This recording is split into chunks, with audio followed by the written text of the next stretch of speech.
Сайн байцгаана уу оюутнуудаа. Та нартай энэ өдрийн мэндийг хүргэе. За цусны эмгэгүүдийн үедх лабораторийн онцлогоо шинжилгээний өөрчлөлтийг илрүүлэх сэдвт лекцэндээ анхаарлаа хандуулна уу. За зорилго нь цусны ерөнхий шинжилгээ болон коагуляцийн үндсэн шинжилгээний үзүүлэлтүүд тэдгээрийн клиник ач холбогдлыг тайлбарлах, цус багталтын гол төрлүүд болон тэдгээрийн шалтгааныг ялгах, за коагулопати үнэлэх лабораторийн арга барилыг тодорхойлох, за цусны хавдрын үндсэн лабораторийн шинж тэмдгүүдийг тайлбарлах, шинжилгээний төвөр авах, боловсруулах алдаануудын талаарх мэдлэгийг олж авах нэ. За цусны шинжилгээний ач холбогдол. Цусны ерөнхий шинжилгээний эмнэлгийн лабораторид хамгийн түгээмэл хийгддэг шинжилгээ юм. Энэ нь эритроцит, лейкоцит, тромбоцитийн тоо хэмжээ, хэлбэрийг үнэлдэг. За клиникийн ач холбогдол нь олон төрлийн өвчнийг цус багадалт, хаалдвар, үрвсэл, хавдар, коагулопати зэрэг эдгээрийн эрт илрүүлэх, онцлох, хянах боломжтой үндсэн хэрэгсэл нь болж өгдөг. За цусны ерөнхий шинжилгээний үндсэн бүрэлдэхүүн хэсгүүдэд дараах 3 үндсэн хэсгүүд ордог. За энд нэгдүгээрт эритроцитийн буюу улаан эсийн үзүүлэлтүүд, за хоёрдугаарт нь лейкоцитийн буюу цагаан эсийн үзүүлэлт, гуравдугаарт нь тромбоцитийн буюу ялтас эсийн үзүүлэлтүүд авч үздэг. Цус багталтын ерөнхий ойлголтыг хүргэе. За тодорхойлолт нь бол эрүүл хүний нас хүйсээс хамаарч гемоглобин болон гематокритин хэвийн хязгаараас доогуур байх үзүүлэлтийг хэлдэг. За лабораторийн үнэлгээний алхмуудад нь за цус багталтад MCV-гээр ангилах макроцитоз, нормоцитоз, макроцитоз ордог. За макроцитоз бол MCV ихсэх, микроцитоз нь болохоор MCV багасхыг хэлдэг. За нормоцитоз нь хэвийн утгыг хэлдэг юм аа. За ретикулоцитийг үнэлэх. За энэ нь гиперпролифератив эсвэл гипопролифератив үнэлэгддэг. За гиперпролифератив нь болохоор ихсхийн, гипопролифератив нь багасхыг хэлж байгаамаа. За цус багталтыг үнэлэх үзүүлэлт болж өгдөг. За микроцитоз гипохоромын цус багталт. За энд болохоор MCV 80-аас багасах, за MCHC бага байхыг хэлдэг. За шалтгаан ба лабораторийн үзүүлэлтүүд нь төмрийн дутагдал, за ферритийн бага нийт төмөр холбох чадвар ихсэх, за эсвэл цус багталт. За талассеми. За энэ нь болохоор ферритийн хэвийн эсвэл ихссэн гемоглобин электрофорезоор илрүүлдэг. За архаг цус багталтыг болохоор архаг цус багталт нь ферритийн хэвийн юм уу багасах, за төмөр холбох чадвар нь бага байхыг хэлдэг. За макроцитоз цус багталт гэдэг нь MCV 100-аас их байхыг. За шалтгаан ба лабораторийн үзүүлэлтэд нь B12 эсвэл фолио хүчлийн дутагдал. За энд MCV их, сегмент нейтрофил ихсэх, B12 фолио хүчлийн түвшин бага байх. За бусад шалтгаан нь за архины хэрэглээ, элгэний эмгэгүүд, за мөн миелодиспластик синдром болдог. За нормоцитоз цус багталтанд болохоор MCV хэвийн 80-аас 100-ийн хооронд үзүүлэлттэй гарч ирдэг. За шалтгаанд нь болохоор гиперпролифератив. За энд нь ретикулоцит ихсэх. За энэ гемолиз цус алдалтыг. За гипопролиферативд болохоор ретикулоцит бага байх. За энд бөөрийн дутагдал, архаг өвчний үеийн цус багталт, за эрт үеийн төмрийн дутагдлууд ордог. За лейкоцитийн өөрчлөлтүүд, лейкоцитоз болох нь бол цагаан эс ихсхийг хэлж байгаа юм. За энд нейтрофили, нингийн хурц халдвар, стресс, үрвсэл, миелоид хавдрууд ордог. За лимфоцитоз. За энд болохоор вирусын халдвар, за коклюш буюу хөхүүл ханиад, лимфоид хавдрууд ордог. За эзнофили болох нь болохоор харшил, паразит, за зарим хавдрын үед эзнофили буюу эзнофилис олшрох хэлж байгаамаа. За лейкоцитийн өөрчлөлтүүд лейкопени болох. За энэ болохоор цагаан эсүүд багасах. За энд нейтропени болох нь вирус, хит мэдрэг эм, хийм эмчилгээ, бөөрийн дутагдлын үед явагддаг. За лимфофени болох нь болохоор лимфоцитис багасгах нь байна тийм ээ. За энэ нь болохоор кортикостероид, стресс, за дархлын олдмол хомсдлын үед тохиолдох нэ. Тромбоцитийн өөрчлөлтүүд. Тромбоцит буюу ялтас эс. За ялтас эсийн тромбоцитопени болж ялтас эс багасгах нь идиопатик тромбоцитопени. За энэ нь болохоор ДВС гэж нэрлэгддэг монголоор судасанд цус төгмөл бүлэгнэх хам шинж эмгэгийн үед багасдаг байх нь. За мөн бөөрийн дутагдал хим эмчилгээний үед багасдаг байх нэ. За тромбоцитоз буюу ялтас эс ихсхийг хэлж байгаа юм. За энэ нь реактив цус алдалт халдвар эсвэл миелопролиферативын эмгэгүүд нь ордгоо. Энэ эмгэгүүдийн үед ялтас эс ихсэх нэ. За коагуляцийн үнэлгээ буюу цус бүлэгнэлтийн тогтолцооны үнэлгээ. За энэ нь 3 үе шатаар явагддаг. Судасны үе шат буюу анхдагч гемостазын үе. За хоёр дахь нь цус бүлэгнэх хоёр дахь гемостаз үе шат гэж нэрлэдэг. За гуравт нь фибринолизийн буюу фибрин задрах үе шат гэж 3 үе шатаар явагддаг. За коагуляцийн буюу цус бүлэгнэлтийн үндсэн шинжилгээнүүдэд дараах шинжилгээний үзүүлэлтүүд ордог. За энд нэгдүгээрт бол протромбины хугацаа буюу PT гэж тэмдэглэдэг. За энэ нь гадаад зам нөлөөлдөг цус бүлэгнүүлэгч хүчин зүйл 1, 2, 5, 7, 10 дугаар факторуудын нөлөө мөн аянаараар стандартчилдаг. За зориуд идэвхжүүлсэн тромбобластины хугацаа буюу APTT гэж тэмдэглэдэг үзүүлэлтээр явдаг. За энэ нь дотоод замын цус бүлэгнүүлэгч хүчин зүйлийн нөлөөгөөр явагддаг. 1, 2, 5, 8, 9, 10, 11, 12 дугаар хүчин зүйлийн нөлөө байдаг. За дараа нь тромбины хугацаа буюу TT. За фибриногений хэмжээ ингибиторын нөлөөгөөр ихсэж багасгаж байдаг. За дараа нь фибриноген. За ийм шинжилгээний үзүүлэлтүүдээр цус бүлэгнэлтийн тогтолцоог үнэлдэг байх нэ. За эндээс PT уртсах гэж юу хэлдэг юм бэ гэхээр шалтгаан нь за 7 дугаар хүчин зүйлийн дутагдал нөлөөлдөг варфарын эмчилгээ, А витамины дутагдал, элэгний эмгэг, за мөн цус судасанд түгээмэл бүлэгнэх хам шинжийн эмгэгүүдийн үед PT уртсдаг байх нэ. За APTT уртсах. За энэ ямар өвчнүүд юу нөлөөлдөг вэ гэхээр 8 дугаар факторын, 9 дугаар факторын, 11, 12 дугаар факторуудын хүчин зүйлийн дутагдлын үед APTT уртсах нь байна. Вильбрандын өвчнүүдийн үед, за мөн гепарын эмчилгээний үед уртсах нь байна. За мөн ДВС хам шинжийн үед уртсах нь байна. За ДВС хам шинж гэж тэгвэл юу хэлээд байгаа юм бэ? Судасанд цус төгмөл бүлэгнэх хам шинж гэдэг нь системийн өрөвсөл, гэмтлээс үүдэлтэй коагуляц ба фибринолизийн хит идэвхжлийг хэлдэг юм аа. За энд лабораторийн ямар шинжилгээнүүд хийгддэг юм бэ? ДВС болоход за гэд аваад үзэх юм бол энд PT үзэн APTT, TT уртсан, за фибриноген буурна, D даймер ихсэн, тромбоцитопени болно, цус багталт болно. За цус бүлэгнэлтийн хүчин зүйлийг үнэлэх шинжилгээнүүдэд дараах шинжилгээнүүд ордог. За үүнийг нь болохоор бүлэгнэлтийн тодорхой хүчин зүйлийн идэвхжлтийн шинжилгээ гэж нэрлэдэг. За энд сэвэн холих шинжилгээ гэж плазм миксинг тест гэж хийдэг. За энийг өвчтний плазмыг хэвийн нормал плазмтай нэг харьцаагаар хольж бүлэгнэлтийн хугацаа засарч байна уу эсвэл APTT, PT-ийг эргэж хэвийн болох юм бол бүлэгнэлтийн хүчин зүйлийн дутагдал байна гэж үзээд APTT, PT эргэж хэвийн болохгүй байх юм бол эсрэг бие байгаа юм байна гэж тодорхойлдог.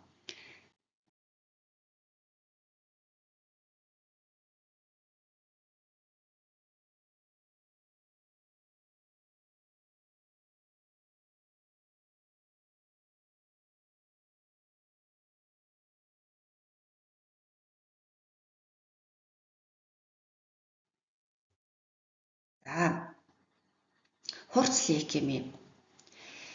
За лабораторийн шинжилгээ. цусны шинжилгээнд ихэвчлэн лейкоцитоз буюу цагаан айс хит олширхыг хэлдэг. За нөгөөтэйгүр бас цагаан айс хит бага болохыг хэлэх нь байна. Цус багталт нормоцитоз байж болно, тромбоцитопени болно. За циркулирующий буюу балластууд энд болохоор боловсроогүй залуу эсүүдийн хит олширлыг авч үздэг. За гол онш нь бол захын цусны түрхцэнд буюу цус аваад тавир шилэн дээр цус аваад хатаага мазок бэлдээд хатаага будаад ингээ харахад бол балластууд буюу залуу эсүүд 20%-аас давмгайлж байх юм бол энэ бол лейкеми буюу лейкоз бол цагаан айсын хавдар байж болзошгүй нэ гэж үздэг. За хурц лейкемиг ангилах. За энд бол эсийн урсгал цитометрийн шинжилгээ хийгддэг. За хурц лимфобластын лейкеми, за хурц миелоид лейкеми гэж дотроо ангилагддаг. Цитогенетик буюу молекулын шинжилгээгээр тодорхойлдог. За архаг лимфоид лейкеми цусны шинжилгээнд лимфоцит ихсэх, за цусны наазын морфологт хожуу үеийн цус багтал тромбоцитопени болох, за иммун фенотип буюу онцлог шинжүүд илэрч гарч ирэхийг хэлдэг юм аа. За миелоид диспластик синдромд буюу лабораторийн шинжилгээнүүдэд за бөөрийн бөөрийн үл нийцэх байдал, за цитопени, эквид миелоид лейкоз буюу цусны хурц хавдар болох өндөр эрсдэлтэй байдаг. За цусны шинжилгээний шинж тэмдгүүдэд цитопени илрэх дисперипоис буюу эсийн морфологийн гажиг илэрч гарч ирэх. За гол онш бол ерөөсөө захын цусны түрхцэнд харагдах диспластик шинж тэмдгүүд, бластын тоонууд одоо 20%-аас багасхыг бол миелоид диспластик синдром гэж одоо авч үздэг. За сорь заавалтын алдаанууд бас гарч болзошгүй. За тохиолддог. За энд урьдчилан сэргээлтийн арга хэмжээ яаж авах вэ? За мэдээж эрэг бас урьдчилан сэргийлэх боломжтой. За үүнд чангалуур удаан тавихгүй байх. За хангалтгүй цус авчгаад хангалтгүй хойлох. Жишээ нь бол одоо энэ цус бүлэгнэлтийн шинжилгээнд цэнхэр тагтай цитраттай хуруу шилэнд одоо цус аваад хойлолтыг 8 удаа хийх ёстой байдаг. Тэгэхгүй бол энэ бөөгнөрлөл буюу бүлэн үүсэх тохиолдол гардаг. Хэрвээ бүлэнтэй сорьцод цусны бүлэгнэлтийн шинжилгээнүүдийг хийчих юм бол одоо буруу үр дүн гарч ирдэг байгаа. За дараа нь гематом. За энэ гематом хуруу шилэн дэх одоо шингэний харьцаа буруу байгаад за энэ шинжилгээний хариунд одоо нөлөөлдөг. За гемолиз болдог. За хэд хүчтэй хойлолт өгчих юм бол тийм ээ чангалуур хэд удаан тавьчих гэдэг тохиолдолд бас гемолиз болох тохиолдол гарч ирдэг. За вакуум хуруу шилний сонголт бол маш чухал байдаг. За энд бол одоо цэнхэр тагтай цитрат натртай хуруу шилийг цус бүлэгнэлтийн шинжилгээнд сонгож авдаг. За энэний цусны харьцаа доторх одоо уузнлын харьцаа бол 9 харьцах 1 харьцаатай байдаг. За дараа нь ягаан тагтай буюу эдататай хуруу шилэнд цус авна. За энд бол чернелийн ягаан өнгөтэй эдататай хуруу шилэнд цус авдаг. За энд антикоагулянттай уусмал байж байдаг. Одоо үл бүлэгнүүлэгчтэй гэсэн үг те авсан цусыг үл бүлэгнүүлэгчтэй хойлоод за бүлэгнүүлэхгүй болгох зорилттой вакуум тэнэр байдаг. За дараа нь ногоон тагтай гепаринтай буюу ногоон тагтай энэ дотроо гепарин агуулж байдаг. За энэ биохим цус багталтын үеийн шинжилгээнүүд авахд зориулагдсан байдаг. За хуруу шилний сонголт зөв дүүргэлт тухайн өгсөн хуваарьт хэмжээс хүртэл цусаа авч чадаж байх юм бол энэ бол шаардлага хангасан сорьцоо гэж үздэг. За биохимийн шинжилгээний клиник хэрэглээ буюу эмнэлэг зүйн хэрэглээ. За цус багталтын шалтгааныг тодруулах. За төмрийн фракцид бол ферритийн за төмөр холбох чадварыг авч үздэг. За B12 ба фолио өвчлөлийн төвшнгөөр нь мөн элэгний үйл ажиллагаа тийм ээ энэ асат, алат буюу аспартат амин трансфераза, аланин амин трансфераза, альбуминыг авч үзэн за бөөрийн үйл ажиллагаанд кератинин за эритропоетины дутагдлыг үнэлдэг. За шинжилгээний үр дүнг тайлбарлах эмгэг зам буюу патогенезис авч үзье. За лабораторийн өөрчлөлтүүдийг судлахдаа үндсэн өөрчлөлтийг тодорхойлох, за биохим, физиологийн механизмуудыг санаж, уялдаа амарлалтаа оруулж бодож сэтгэж байх ёстой. Эмч хүн яагаад ийм өөрчлөлт гарч байгааг тайлбарлахад өөрөөсөө яагаад гэдэг асуултыг асууж байх ёстой. Ингэж чадах юм бол за клиник сэтгэлгээ буюу одоо тэр дундаа тэр дотроосоо эмгэг замын патогенезист сэтгэлгээг өөртөө суулгаж өгч чадна. Жишээ за энд төмөр дутлын цус багталт яагаад төмөр багагаын яагаад гемийн синтез буурдгийн яагаад микроцитоз гипохорон болдго юм бэ гэд аваад үзэх юм бол төмөр дутагдлын цус багталтын үед төмөр багасдаг.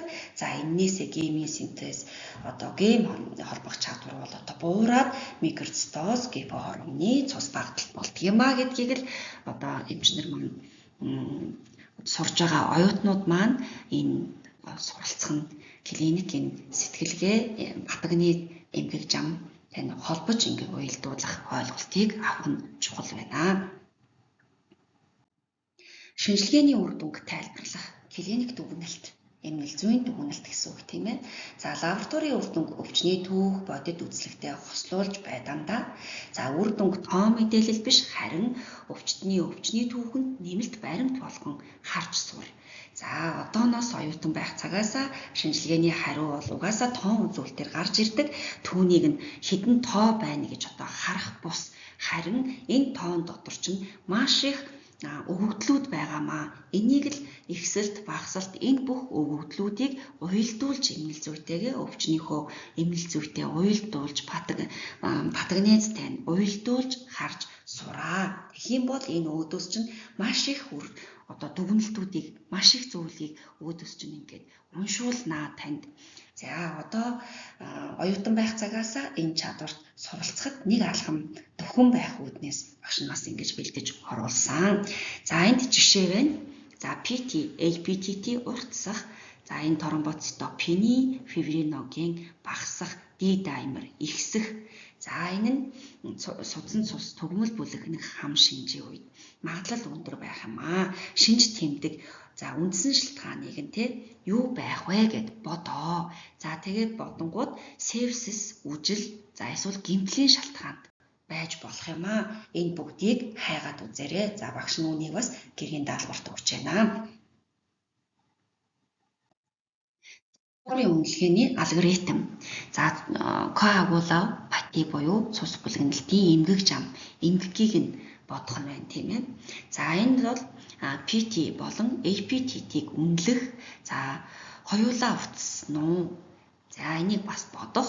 За эндээс элэгний эмгэг, судсан цус төгмөл бүлэгнэх хам шинж, их хэмжээний антикоагулянт факторын дутагдал байх юм аа. За зөвхөн PT уртсан уу? За тэгвэл энэ нь 7 дугаар факторын дутагдал.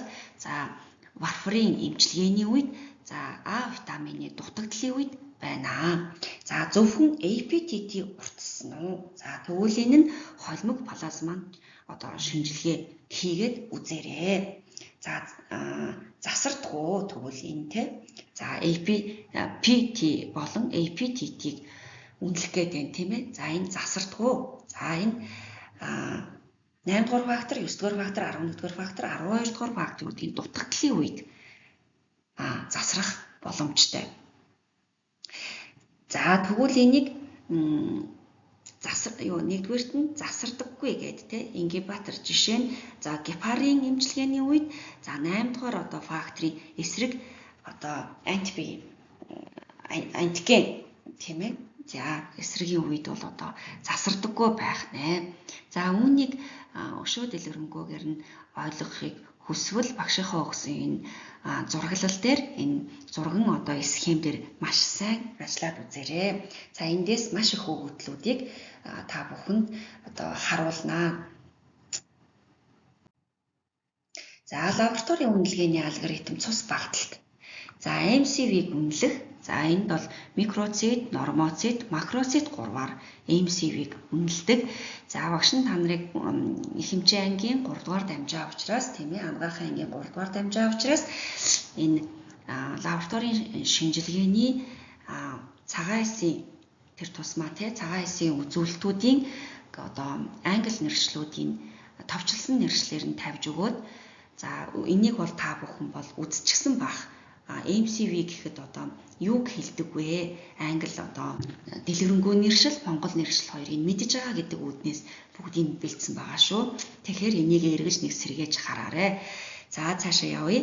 Ретикулоцитийн тоог үнэлэх энэ за ихсэх нь бол цус алдалт гемолизийн үед за эсвэл ретикулоцитийн тоо буурдаг. За буурсан нь болохоор бөөрийн ажиллагааны дутагдлуудын бөөрийн эмгэгүүдийн үед буурдаг байх нэ.